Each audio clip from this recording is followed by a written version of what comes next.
The words of the Lord Enki, firstborn son of Anu, who reigns on Nibiru, that I utter with laments that are bitter. Fill my heart, how smitten is the land, its people delivered to the evil wind, its stables abandoned, its sheepfolds empty. How smitten are the cities, their people piled up as dead corpses, affected by the evil wind.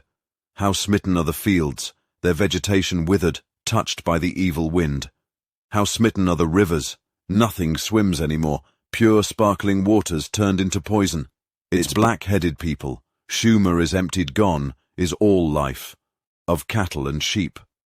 Sumer is emptied, silent is the human of churning milk. In its glorious cities only the wind howls. Death is the only smell. The temples whose heads to heaven arose by their gods have been abandoned. Of lordship and kingship command there is none. Scepter and tiara are gone. On the two banks of the great rivers, once lush and life-giving, only grow weeds.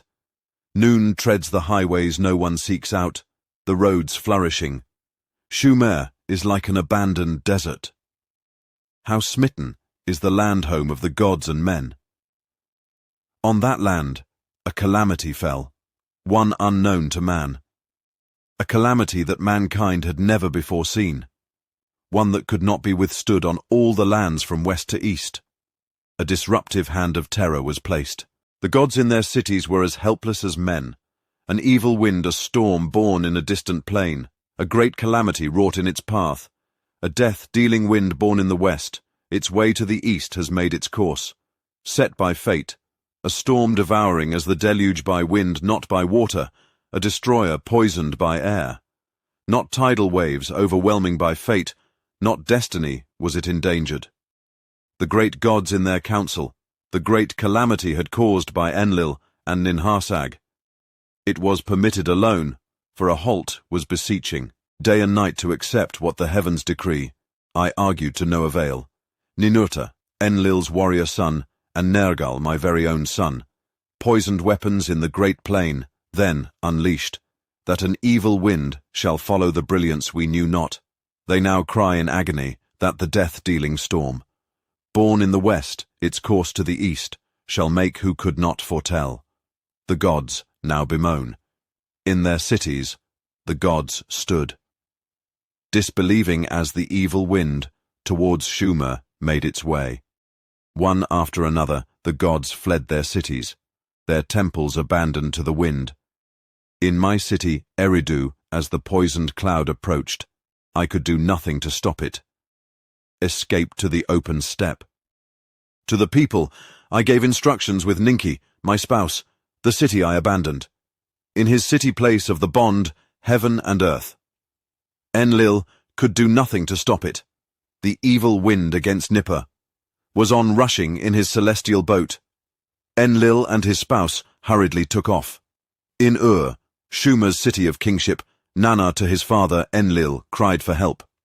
In the palace of the temple, that to heaven in 7 steps, rises, Nanna the hand of fate refused to heed.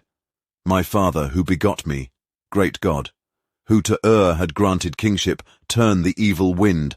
Away, Nanna pleaded, great God who decrees the fates, let and its people be spared. Your praises continue, Nanna appealed. Enlil answered his son Nanna, noble son, your wondrous city, kingship wad granted, eternal reign it was not granted. Take hold of your spouse Ningal, flee the city, even I who decree fates. Its destiny I cannot bend. Thus Enlil my brother speak alas, alas not a destiny it was, a calamity none since the deluge. Gods and earthlings has befallen, alas not a destiny it was. The great deluge was destined to happen. The great calamity of the death-dealing storm was not.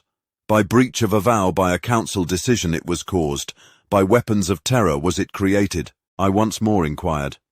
Ningishzida, my very son, other signs of heaven cited. His heart I knew. Marduk's injustice to him could not forgive. Nanna to Enlil on earthborn was unrelenting too. Marduk my temple in the north made his own abode. So he said, Ishkur, Enlil's youngest punishment demanded in my lands. To whore after him the people he made, he said Utu, son of Nana, at Marduk's son Nabu his wrath directed, the place of the celestial chariots he tried to seize. Inanna, twin of Utu, was furious of all, the punishment of Marduk for the killing of Dumuzi. She still demanded Nin-Hursag, mother of gods, and men her gaze diverted. Why is not Marduk here? She only said, Gibel, my own son. With gloom replied, Marduk has all entreaties put aside by the signs of heaven, his supremacy he claims. Only with weapons will Marduk be stopped. Ninurta, Enlil's firstborn, shouted Utu about protecting the palace of the celestial chariots was concerned. In Marduk's, it must not fall. So he said, Nergal, lord of the lower domain, ferociously was demanding, let the old weapons of terror for obliteration be used. At my own son I gazed in disbelief for brother against brother. The terror weapons have been forsworn. Instead of consent, there was silence. In the silence, Enlil opened his mouth. Punishment there must be like birds without wings. The evil-doers shall be, Marduk and Nabu, us of heritage are depriving. Let them of the palace of the celestial chariots be deprived. Let the place be scorched to oblivion. Ninurta shouted, the one who scorches, let them be excited. Nergal stood in and shouted, let the evildoers, cities also be upheavaled, the sinning cities, let me obliterate, let the annihilator my name thereafter be. The earthlings by us created must not be harmed. The righteous with the sinners must not be perished. I forcefully said, Nin-Hursag, my creating helpmate was consenting. The matter us between the gods alone to settle. The people must not be harmed. Anu, from the celestial abode to the discussions, was giving much heed. Anu, who determines fates, from his celestial abode, his voice made heard. Let the weapons of terror be this once used. Let the place of the rocket ships be obliterated. Let the people be spared. Let Ninurta the Scorcher be let. Nergal be annihilator. So did Enlil the decision announce. To them, a secret of the gods, I shall reveal the hiding place of the terror weapons. To them, I shall disclose. The two sons, one mine, one his. To his inner chamber, Enlil summoned Nergal as he went by me, his gaze averted. Alas, I cried out with words, brother has turned against brother. Are the prior times fated to repeat? A secret from the old times. To them, Enlil was revealing the weapons of terror to their hands entrusting, clad with terror and brilliance, they are unleashed. All they touch to a dust heap they turn. For brother against brother on earth, they were forsworn neither region to affect. Now the oath was undone, like a broken jar in pieces. The two sons, full of glee, with quickened step from Enlil's chamber, emerged. For weapons departing, the other gods turned back to their cities. None of his own calamity had a foreboding. Now, this is the account of the prior times of the weapons of terror. Before the prior times was the beginning. After the prior times were the olden times. In the olden times, the gods came to earth and created earthlings. In the prior times, none of the gods was on the earth, nor the earthlings yet fashioned. In prior times, the abode of the gods was on their own planet Nibiru. Is its name a great planet, reddish in radiance? Around the sun an elongated circuit Nibiru makes. For a rime in the cold is Nibiru engulfed. For part of its circuit, by the sun, strongly is it heated. A thick atmosphere Nibiru envelopes by volcanic eruptions constantly fed. All manner in life this atmosphere sustains. Without it, there will be only perishing. In the cold period, the inner heat of Nibiru it keeps about the planet, like a warm coat that's constantly renewed. In the hot period, it shields Nibiru from the sun's scorching rays. In its midst, rains it holds and releases, to lakes and streams givening rise. Lush vegetation our atmosphere feeds and protects all manner of life in the waters. On the land to sprout it caused. After aeons of time our own species sprouted, by our own essence an eternal seed to procreate. As our numbers grew to many regions of Nibiru, our ancestors spread. Some tilled the land, some four-legged creatures shepherded. Some lived on mountains, some in the valleys their home made. Rivalries occurred, encroachments happened, clashes occurred, sticks became weapons, clans gathered into tribes. The two great nations each other faced. The nation of the north against the nation of the south took up arms. What was held by hand to thrusting missiles was turned. Weapons of thunder and brilliance increased the terror.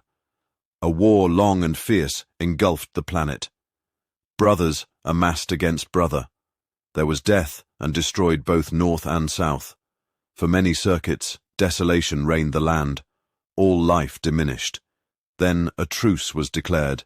Then peacemaking was conducted. Let the nations be united, the emissaries said to each other. Let there be one throne on Nibiru, one king to reign over all. Let a leader north or from south by lot, becozen one king supreme to be if he be from north. Let south choose a female to be as spouse as equal queen to reign alongside. If by lot a south male becozen, let the north's female be a spouse, husband and wife. Let them be as one flesh become. Let their firstborn son be the successor like a unified dynasty, thus be formed unity. On Nibiru, forever to establish in the midst of ruins, peace was started. North and south by a marriage were united, the royal throne into the flesh, combine an unbroken line of kingship established. The first king after peace was a warrior of the north, he was a mighty commander.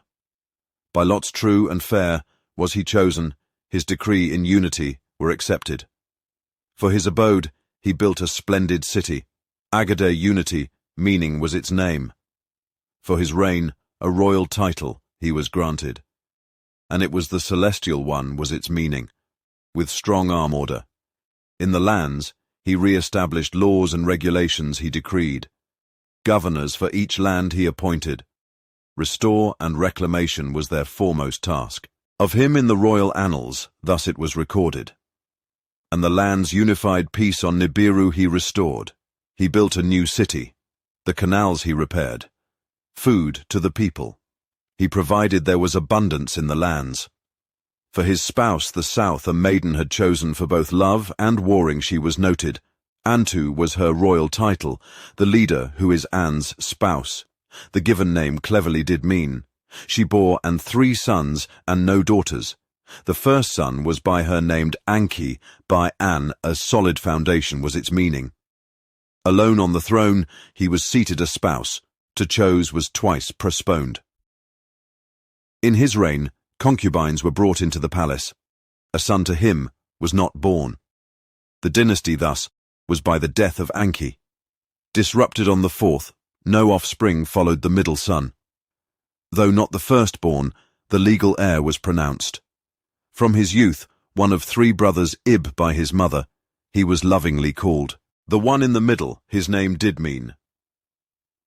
By the royal annals and Ib, he is named in kingship celestial by generations. The one who is An's son, the name signified. He followed his father An on Nibiru's throne by count. He was the 3rd to reign. The daughter of his younger brother, he chose to be his spouse. Nin-Ib, she was called the Lady of Ib. A son to Anib by Ninib was born. The successor on the throne, he was the 4th by the court of kings.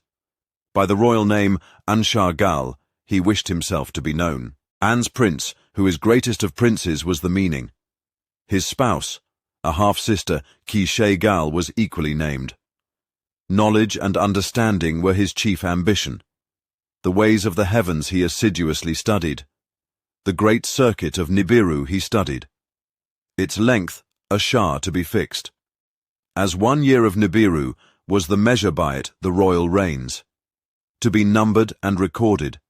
The Shar, to 10 portions, he divided 2 festivals thereby he pronounced. When nearest to the sun quarters, a festival of the warmth was celebrated. When to its far abode Nibiru was distanced, the festival of coolness was decreed, replacing all old festivals of tribes and nations to unify the people. The 2 were established. Laws of husband and wife, of sons and daughters by decree he established. Customs from the first tribes he proclaimed for the whole land. From the wars, females greatly outnumbered males. Decrees he made one male to have more than one female, for knowing by law one wife as official spouse, to be chosen. First wife to be called by law the firstborn son was his father's successor. By these laws, confusion soon came about. If the firstborn son not by the first wife was born, and thereafter by the first wife a son was born, by law the legal heir, becoming who shall be successor, the one by the count of stars firstborn, the one by the first wife born, the firstborn son, the legal heir who shall inherit, who shall succeed. In the reign of Anshargal-Kishargal, as first wife pronounced, a half-sister of the king she was. In Anshargal's reign, concubines were again brought into the palace. By the concubines, sons and daughters to the king were born. A son by one was the first to be born. The son of a concubine was the firstborn. Thereafter Kishargal bore a son. The legal heir by law he was, the firstborn he was not. In the palace, Kishargal raised her voice in anger, shouting, "If by rules my son, by a first wife born from succession shall be barred, let the double seed not be neglected. Though of different mothers, of one father the king and our offspring, I am the king's half-sister, of me the king is half-brother. By that my son the double seed of outfather Anib possesses. Let henceforth the law of the seed, the law of espousal overpower. Let henceforth a son by a half-sister, whenever born, about all other sons rise to succession." Anshargal, contemplating the law of the seed, embraced favours of confusion, of spouse and concubines, of marriage and divorce. It would be avoided their counsel. The royal councillors the law of the seed for succession adopted. By the king's order, the scribes the decree recorded. Thus, the next king by the law of the seed for succession was proclaimed. To him, the royal name Anshar was granted. Fifth on the throne he was. Now this is the account of the reign of Anshar and the kings who followed. When the law was changed, the other princes were contending, words there were. Rebellion there was not. As his spouse Anshar, a half-sister chose. He made her first wife, by the name Kishar she was called. Thus was by this law the dynasty continued. In the reign of Anshar, the fields diminished their yields, fruits and grains lost abundance. From circuit to circuit, nearing the sun, heat grew stronger, in the faraway abode. Coolness was more bitting. In the Agad, the throne city, the king those of great understanding assembled. Learned savants, those of great knowledge to inquire were commanded. The land they examined, the lakes and stream they put to the test. It has happened before. Some gave an answer, Nibiru in the past colder or warmer grown. A destiny it is in the circuit of Nibiru. Embedded others of no edge the circuit. Observing Nibiru's destiny to blame. Did not consider in the atmosphere a breaching has occurred. That was their finding. Volcanoes the atmosphere if ore-bear less belching were splitting up. Nibiru's air has thinner been made. The protective layer has been diminished. In the reign of Anshar and Kishar, pestilence in field made appearances. Toil could them not overcome. Their son Enshar then the throne ascended off the dynasty. The sixth he was. Lordly master of the Shar the name did signify. With great understanding he was born. With much learning he mastered much knowledge. To remedy the application ways he sought. Of Nibiru heavenly circuit he made much study. In its loop of the suns, family 5 members. It embraced planets of dazzling beauty. For cures to the afflictions, the atmosphere he caused to be examined. To each he gave a name. Ancestral forefathers he honoured as heavenly couples he considered. An and Antu, the twin-like planets he called, the first two to be encountered. Beyond in Nibiru circuit were Anshar and Kisha, in their size the largest. As a messenger, Gaga among the others coursed, sometimes first Nibiru to meet. 5 in all were Nibiru's heavenly greeters as the sun circled. Beyond like a boundary, the asteroid belt, the sun encircled. As a guardian of the heavens, forbidden region with havoc, It protected other children of the sun, 4 in number, from intrusion. The belt shielded the atmospheres of the 5 greeters. Shar set out to study.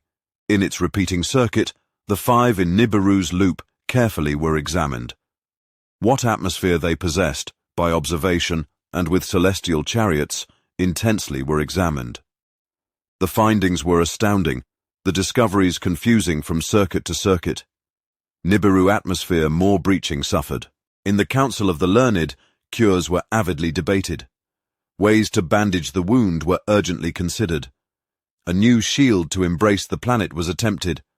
All that was thrust up back to the ground it came. In the Council of the Learned, the belching volcanoes were studied. The atmosphere by belching volcanoes having been created, its wound by their diminished belching, had come to be. Let with intervention new belching be encouraged. Let volcanoes spew again. One savants group was saying, how the feat to achieve, with what tools more belching to attain, none the king could inform. In the reign of Shar, the breach in the skies grew bigger. Rains were withheld, winds blew harder, springs for the depth did not arise. In the lands, there was accusation. The breast of mothers were dry. As his spouse, a maiden from his youth beloved Duuru chose. By love, not by seed. A first wife he selected. Dauru was her royal name. She who is by my side was the meaning. In the royal court, confusion was rampant. Sons were not heirs. Wives were not half-sisters. In the land, suffering was increasing. The fields forgot their abundance. Among the people, fertility was diminished. In the palace, fertility was absent. Neither son nor daughter was brought forth. Of An's seed 7 were the rulers. Then of his seed the throne was dry. Dauru a child at the palace gateway found. As a son, she embraced him. Duuru in the end as a son adopted him. Legal heir him decreed. Lahma meaning dryness was his given name. In the palace, the princess were grumbling. In the council of councillors, there were complaints. In the end, Lama ascended the throne. Though not of An's seed, he was the 8th to reign. In the councils of the learned to heal the breach, there were 2 suggested. One was to use metal gold was its name. On Nibiru, it was greatly rare within the asteroid belt, it was abundant. It was the only substance that to the finest powder could be ground. Lofted high to heaven, suspended, it could remain. Thus, with replenishment, the breach would heal. Protection, make better. Let celestial boats be built. Let a celestial fleet the gold to Nibiru bring over. Let weapons of terror be created, was the other suggestion. Weapons that the ground shake, loosen the mountains, split asunder. With missiles, the volcanoes to attack their dormancy to bestir, their belching to increase, the atmosphere to replenish, the breach to make disappear. For a decision, Lama was too feeble. What choice to make? He knew 1 circuit Nibiru completed. 2 Shar's Nibiru to count continued. In the fields, affliction was net diminished. By volcanic belching, the atmosphere was not repaired. A 3rd Shar past a 4th was counted. Gold was not obtained. In the land, strife was abundant. In the land, unity was gone. Accusations were abundant. In the royal court, savants were coming and going. Councillors were rushing in and rushing out. The king to their words paid no attention. Counsel from his spouse he only sought. Lahama was her name. If destiny it be. Let us beseech the great creator of all. To the king she saif. Be seeking. Net acting provide the only hope. Let Lama be the king no more. He shouted. Let decision supplant hesitation. Come, let us unnerve the king in his dwelling. Let him the throne abandon. The princes to his word gave heed. The gate of the palace they rushed. To the throne room its entrance restricted. Like on rushing waters they went. To the tower of the palace the king escaped. Alalu was him pursuing. In the tower there was a struggle. Lahma fell to his death. Lahma is no more, Alalu shouted. He is no more, with glee he announced. To the throne room Alalu rushed, on the throne he himself seated. Without right or counsel, a king he himself pronounced. Now this is the account of the kingship of Alalu, and of the going to earth. In the land unity was lost, some by the death of Laham rejoiced. Others by Alalu's deed were saddened. In the land unity was lost. About the kingship many were aggrieved, from father to son. Succession from An on the throne continued. Even Lama, the eighth by adoption, a son was proclaimed. Who was Lalu? Was he a legal heir? Was he first? By what right did he usurp? Was he not a kingslayer? Before the seven who judge, Alalu spread his pleas, though neither legal heir, nor a firstborn son. Of royal seed indeed he was, of Shar Gal. Am I descended before the judges, he claimed. By a concubine my ancestor was to him born, Alam was his name. By the count of Shars, Alam was the firstborn, the throne to him belonged. A law of the seed from naught she created for her son, the kingship obtained. By descent of Alam's generations am I continued, the seed of Shar Gal is within me. To the council of councillors passed the matter, truth or falsehood to ascertain. The royal annals from the house of records were brought forth, with much care they were read. An and Antu, the first royal couple, were 3 sons, and no daughters to them were born. The firstborn was Enki, he died on the throne, he had no offspring. The middle son in his stead, the throne, Anib, was his name. And Shar Gal was his firstborn, the throne he ascended.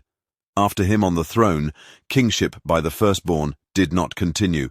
The laws of succession to him, kingship belonged. By the law succession to kingship am I now entitled. With hesitation, the councillors of Lalu an oath of truth demanded. Alalu swore the oath of life or death as king. The council considered him. They summoned the elders.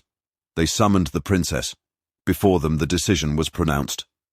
From among the princes a young prince stepped forward. The councillors with wonderment looked at each other. His spouse Nibiru was a half-sister. Her son was firstborn.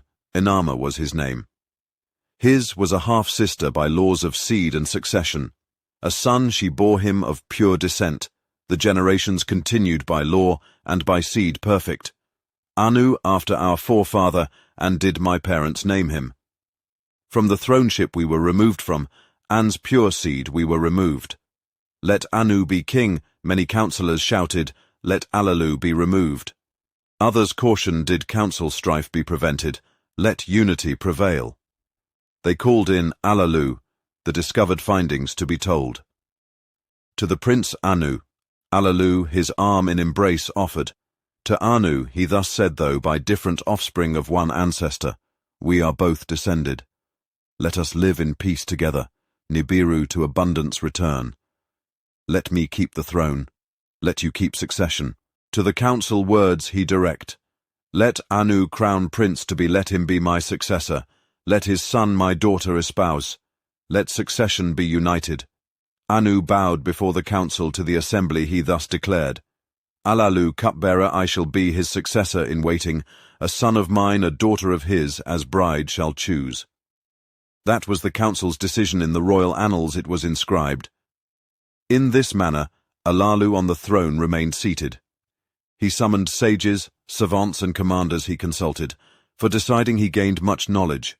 Let celestial boats be constructed. He decided to seek the gold in the asteroid belt. By the asteroid belt the boats were crushed. None of them returned. Let with weapons of terror the bowels if Nibiru be cut open. Volcanoes again erupt. He then commanded with weapons of terror. Skyborne chariots were armed with terror missiles. From the skies volcanoes struck. The mountains swayed, the valleys shuddered, as great brilliance with thunder exploded. In the land there was much rejoicing of abundance. There were expectations in the palace. Anu was for Alalu the cupbearer. He would bow at Alalu's feet, set the drinking cup in Alalu's hand. Alalu was the king. Anu as a servant by him was treated. In the land rejoicing receded, rains withheld, winds blew harder, the belching by volcanoes did not increase. The breach in the atmosphere did not heal. In the heavens, Nibiru, a circuit-to-circuit heat and cold, grew harder to suffer. The people of Nibiru ceased to revere that king, instead of relief misery. He caused, The strong and wise Anu, foremost among the prince, was standing before him. In the 9th Shar, Anu gave battle to Alalu, hand-to-hand combat with bodies naked. Alalu, he challenged, "Let the winner be king," Anu said. They grappled with each other in the public square. Dr. Post trembled and walls shook. Alalu bent his knee to the ground. He fell on his chest. Alalu, in combat, was defeated by a acclaimed. Anu was hailed as King Anu to the palace. Was escorted. Alalu to the palace, did not return.